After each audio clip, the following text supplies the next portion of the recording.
Après avoir invoqué la fourmi de rang S, Jinwoo remarque qu'il n'a jamais vu de soldat d'un rang général auparavant.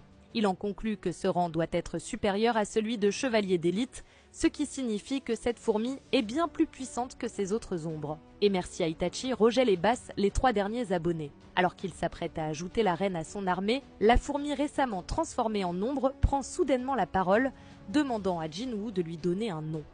Surpris, Jinwoo lui demande comment elle peut parler. La fourmi hésite avant de répondre « J'en étais capable ». Cela intrigue Jinwoo, qui réfléchit alors à la raison pour laquelle cette fourmi peut parler alors que ses autres ombres, comme Acier, Byung-gu et Tusk, ne le peuvent pas. Il en déduit que la différence vient du rang. Peut-être que les autres pourraient aussi parler s'ils évoluaient. Il demande ensuite à la fourmi si elle lui restera fidèle malgré le fait qu'il l'ait tuée. La fourmi répond avec enthousiasme qu'elle n'est pas morte, mais renaît grâce au pouvoir de mon souverain, ajoutant qu'elle déborde de bonheur et le suivra toujours. Elle insiste à nouveau pour recevoir un nom. Jinwoo hésite, trouvant que fourmi ou un simple jeu de mots en coréen ne conviendrait pas. Il pense alors à Bernard Werber, auteur du livre Les fourmis, et décide d'appeler son nouveau soldat Beru. Jinwoo se tourne ensuite vers la reine et prononce son ordre. « Lève-toi !» La reine est alors invoquée et se révèle être elle aussi de rang général. Mais, soudainement, Jinwoo ressent une perturbation dans sa connexion avec les autres fourmis. Beru lui explique que la reine possède naturellement le pouvoir de contrôler toute la colonie et que son autorité est en train de lui être retirée. Jinwoo remarque également que la reine possède peu de puissance magique pour son rang et demande pourquoi. Beru lui répond que la magie de la reine est principalement destinée à la reproduction, ce qui est devenu impossible maintenant qu'elle est une ombre.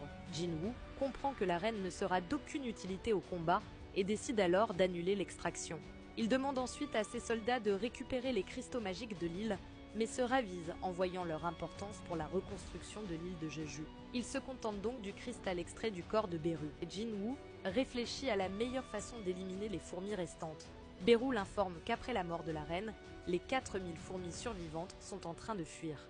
Jinwoo est surpris par ce nombre encore élevé et demande à Beru s'il peut les exterminer toutes. Avec un sourire confiant, Beru répond simplement « Si tu me donnes l'ordre ». Pendant ce temps, sur les navires au large de la Corée, le maître de guilde des chevaliers, Jong-soo, hurle « Les fourmis volent dans notre direction ». Les navires ouvrent immédiatement le feu, tandis que les mages lancent des sorts, créant d'énormes explosions dans le ciel. Un mage rapporte par radio que les fourmis se dirigent vers le nord et commencent à attaquer la guilde des chevaliers. Sun Ki-hoon, leader de l'équipe B, ordonne aux chasseurs de se préparer au combat. Une chasseuse de la guilde Fame suggère qu'ils interviennent également, tandis qu'un autre hurle « Tuez-les tous !» Un chasseur tente de calmer les troupes en expliquant que les fourmis sont au niveau d'un chasseur de rang B